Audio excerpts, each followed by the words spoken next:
Hey guys, it's SRC Reptiles, and today I'm making an updated version of how to manage your humidity for your crested geckos, because the other video is a little old and there's a little bit more information. Mainly it will be discussing the same stuff, but there will be a little bit more new information that I can add to it.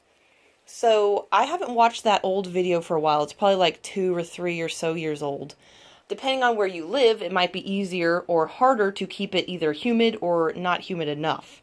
So, first we'll go over ways that you can help keep the tank humid enough, and then I'll go over ways that you can help lower the humidity if it is too high. So first, it is winter. As you can see on this deal here, it is 45% humidity in there, which is not really ideal. You want it to be at least 50%. So, it is winter. I have heaters running. I got my space heater in here. Now, of course there is a little tiny vent behind me on the ceiling that blows out hot air, but that's the main reason I have that space heater, is because that's not enough to keep it warm in here.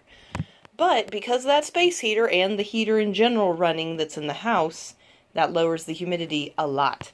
There are several different things you can do to keep the humidity up. One, you could buy a humidifier. You could buy a mist system, or you could buy a Reptile Fogger, or you can do these few other things that don't require you to buy anything. So you can have aluminum foil, plastic wrap, or a damp cloth to hold humidity into the tank. So for me, if I have issues, I normally will use a damp cloth, and I'll lay it over half of the mesh screen.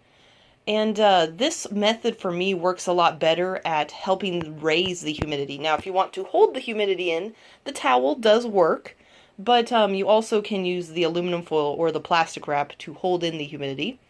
Like I said, I always will prefer the wash rag or the towel, but I will say that you do have to constantly be checking it every day to make sure it's not drying out. Because once it dries out, obviously, it's not going to be doing its purpose. So, you also will want to have that cloth or the aluminum foil or the plastic wrap in the back part of the tank. So, see how there's two different parts of a mesh here? It's divided.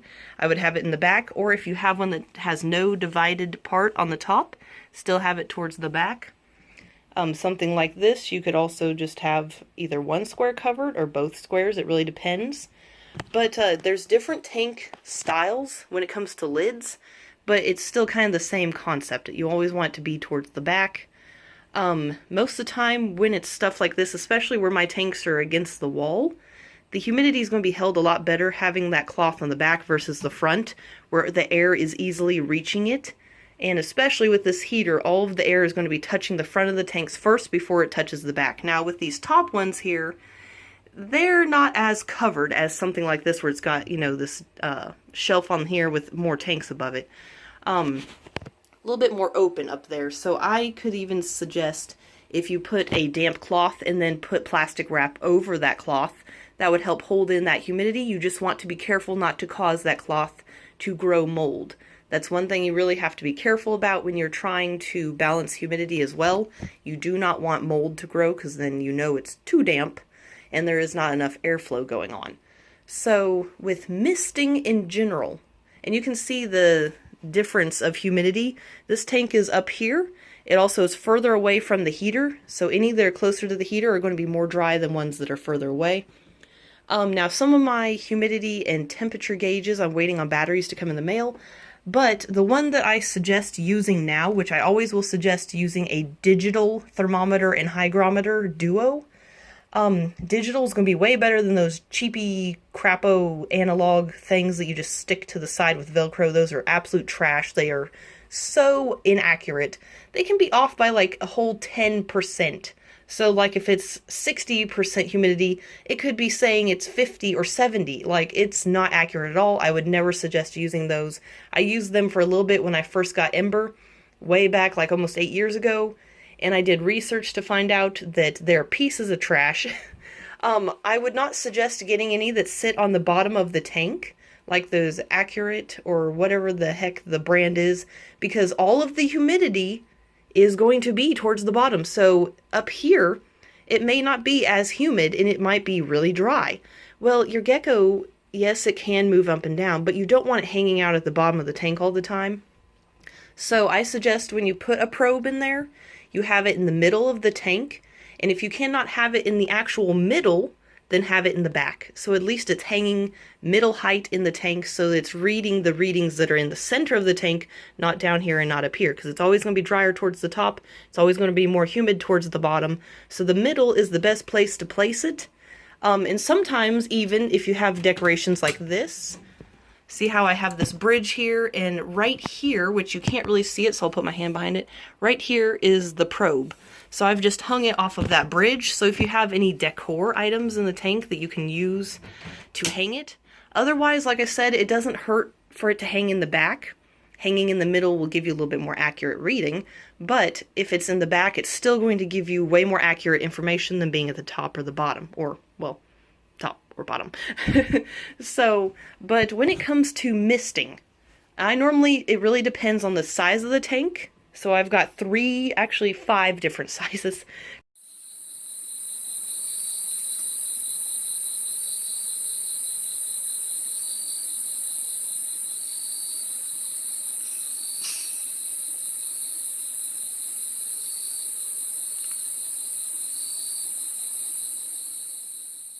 Because we've got the really big ones.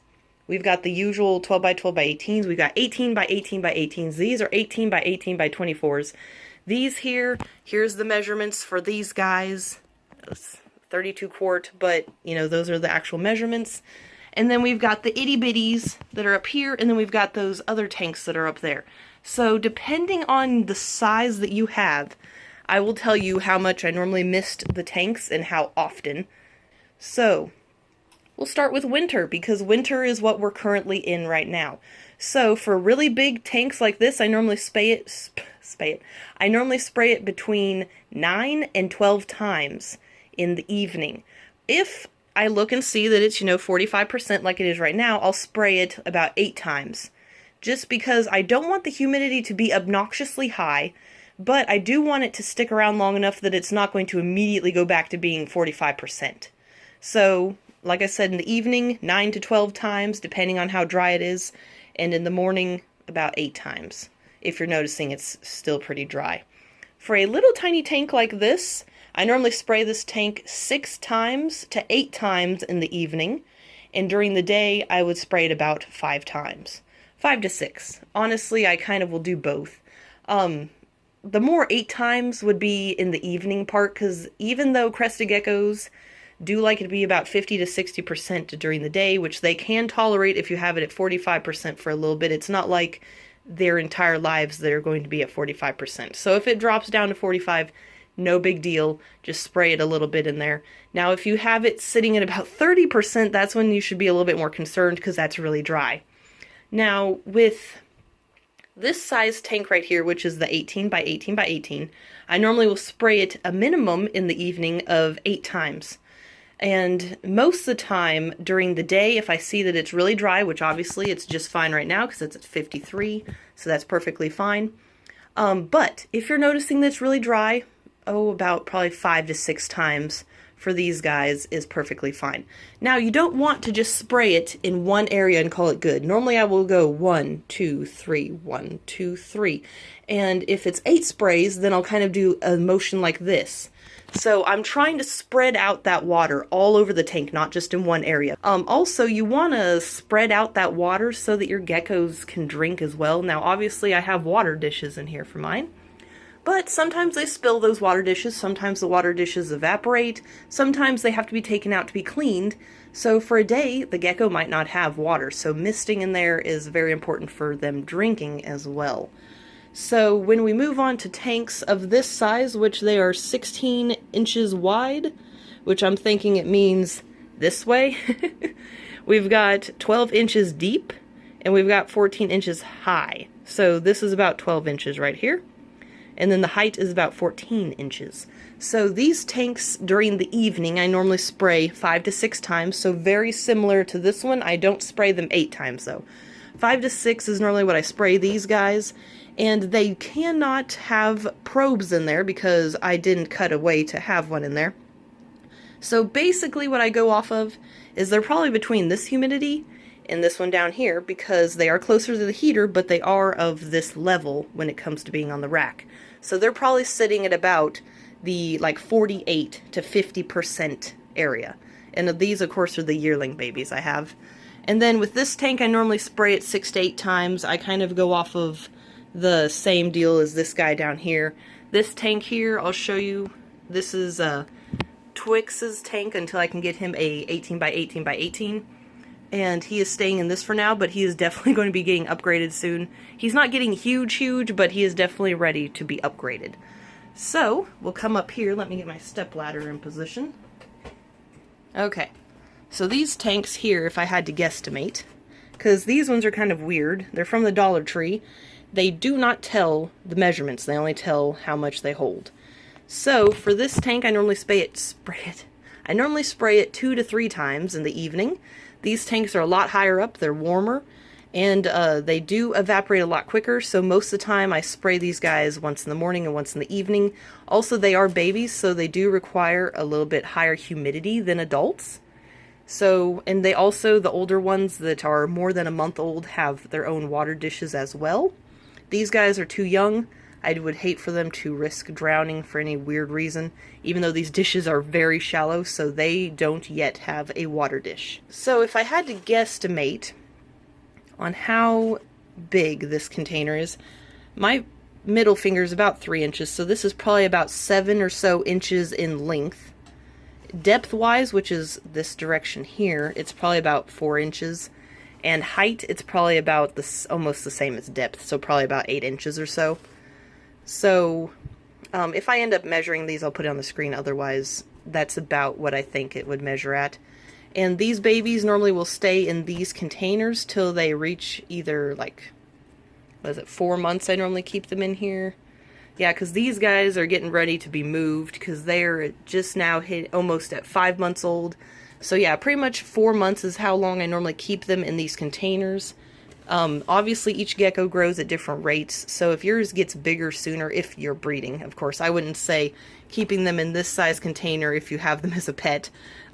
Like, if they're itty-bitty babies, maybe get something of this size back here, just for temporary, and then have like an 18 by 18 on hand, or a 12 by 12 by 18 just to have them in. They can stay in a size tank like that for about 1.5 years to 2 years old. Again, it depends on how quickly they grow and how long, like, lengthwise their bodies are. An 18 by 18 by 18 is perfectly fine for an adult, but I would definitely suggest getting them the taller version if possible. With me, I just don't have the space right now to give mine those big of tanks. And honestly, the only ones I'd probably move up to that size would be Indigo and Mischief. Blaze and Snickers are both a little bit on the smaller size body-wise, and they really don't need a huge tank. So, back to what this video is about. And like I said, 2 to 3 sprays for a little container like this. So this one here is a little bit different because it's a shoe container and they're not really made to be standing up, but you can do it. Because I've, DIY'd it to be used like that. If I had to guess, these are probably a foot tall just by looking at them. Depth-wise, which is this measurement here, probably about 7 inches if I had to guess, because these are about 7 or 8 inches in length. Let's see. Well, that's the depth. Okay, so width.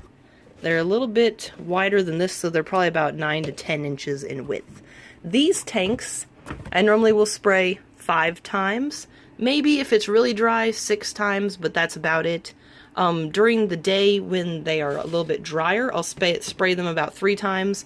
Again, when you are spraying tanks, it doesn't matter the size, try to have a motion of fanning or spraying in different areas so that you are spreading that water out and it's not just collecting in one area, because it will give the geckos a better chance of having an area to drink it from. And having stuff like this, obviously not every single tank I have has stuff like this, but I really love this plant, and I just cannot remember where I got it for Ember, but water collects in this part down here, and she likes to drink out of it. So if you have a way to get anything like this to where it will hold the water when you spray.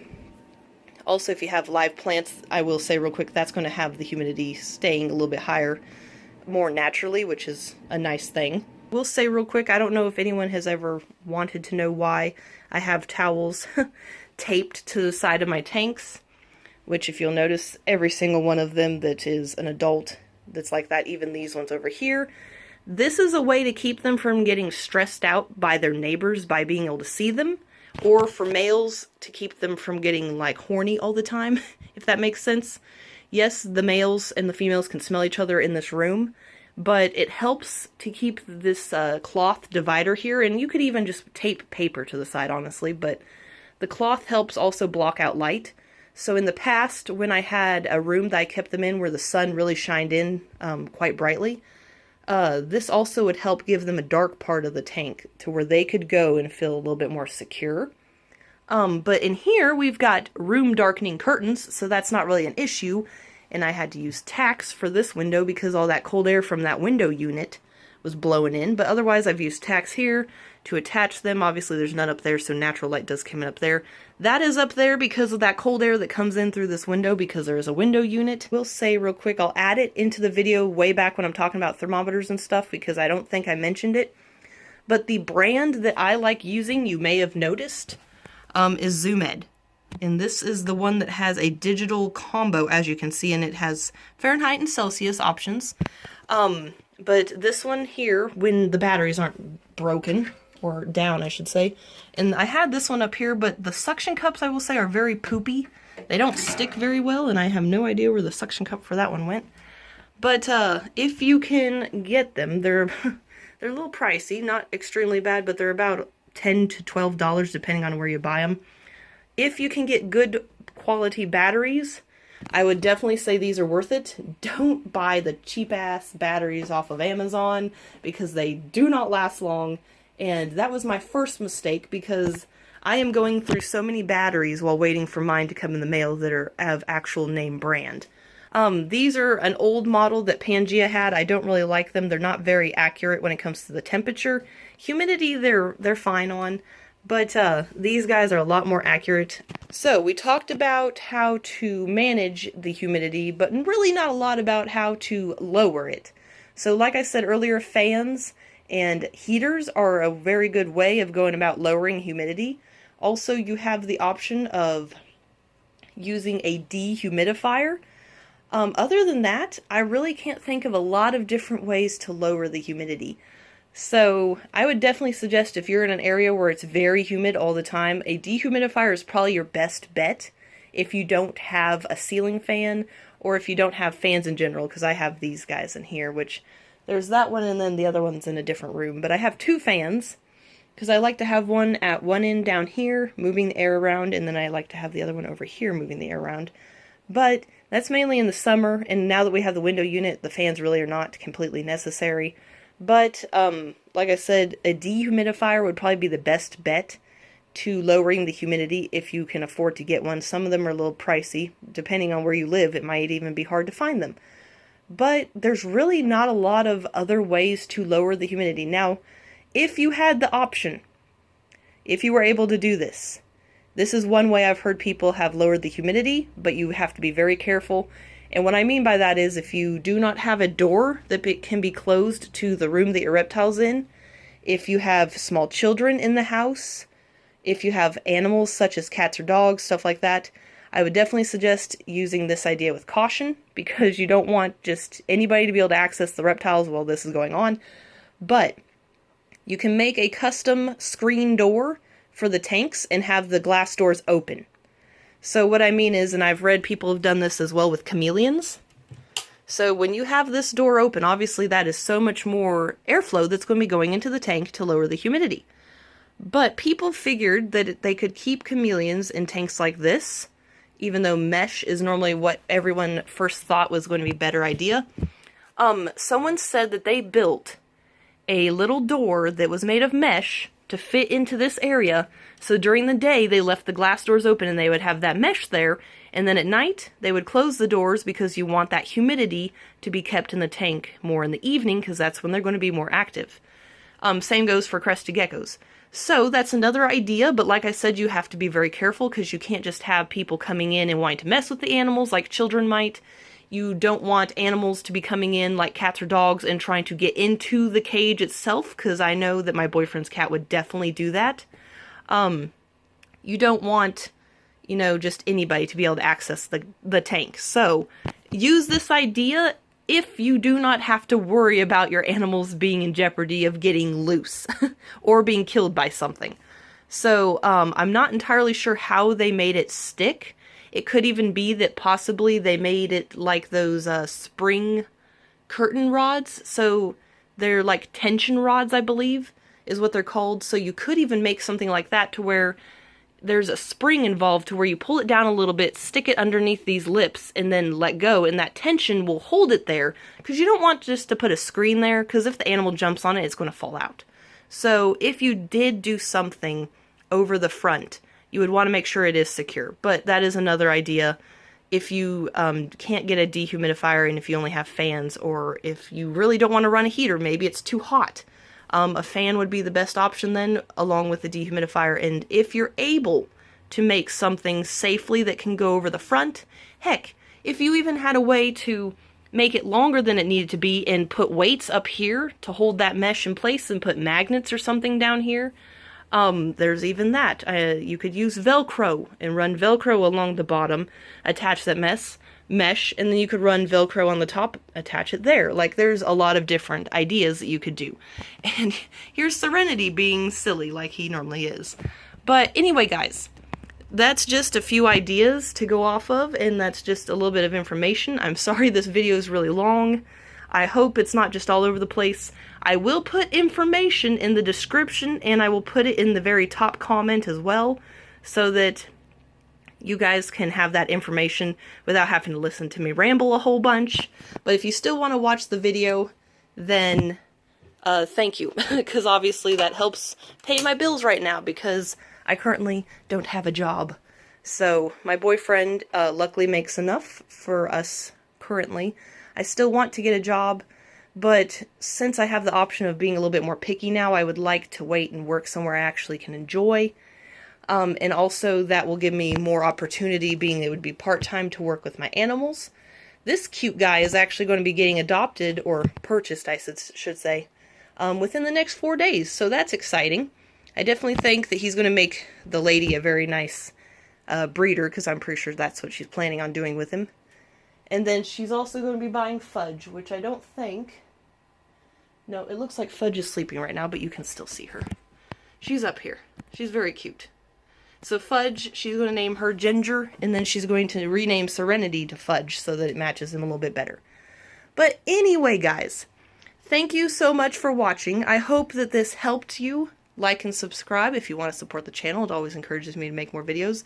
Also, Mystery Pet, the one that I've been talking about but I just haven't made a video about yet, here's his tank. I'm sure you probably can guess what's in here from this. I will go ahead and just say it. This is Twinkie, and this is my male mouse that I got at Petco when I was still working there. We got him in at about 17 days old. He was really tiny. All the other male mice that were adults were picking on him. So I went ahead and bought him. I will say, though, I probably will not have mice ever again. Or at least not from a pet store. Because while I love that he enjoys his environment so much, and back here he has this area where there's a whole bunch of soil that is reptile soil that he can dig in, and I've got food like in there, and I've got mealworms, and like there's food spread out, so he can really forage and find stuff. He's got his pine cone to chew on. He's got this deal down here made of willow wood. And he's got a whole bunch of stuff in there, and you can see I need to clean his wheel again. I have to clean it like every 2 days because he poops so much in there. But yeah, he's got quite a setup, I will say, and he's got a mixture of different textures. I'm wanting to get another type of bedding to mix in with this, but for now that's what he's got. But I got him on the 30th of October, so I've had him for a month. And while I really enjoy watching him, he's not the type he wants to be handled, even when he was so young when I acquired him. It's very difficult for me to try to pick him up because he will run and hide in many of his little hidey areas or his burrows. And I just don't want to stress him out, so I really haven't been handling him, which means he's probably going to be mean or aggressive anytime I ever do try to get him out of the tank. So he's pretty much my new fish. Let's just say that. So obviously, I know a lot of people have mice that are very sociable and don't mind being picked up. They don't like it, but they don't mind. But he's not going to be one of those. So, he's sleeping right now because obviously mice are nocturnal somewhat. He does come out during the day sometimes if he, you know, hears I've sprinkled new food in there, but he's got his little, one of his few stashes right here. So I haven't been putting any food in every day like I used to. I put in food every other day, and I take it and sprinkle it around, and I move some of the soil around to bury it, so that way he has to forage and not just become some fat boy. So anyway guys, like I was saying, I hope you enjoyed this video. Hopefully you found it informative. Thank you so much if you stayed this long. I'm sorry that it was this long to begin with. Have a good rest of your day.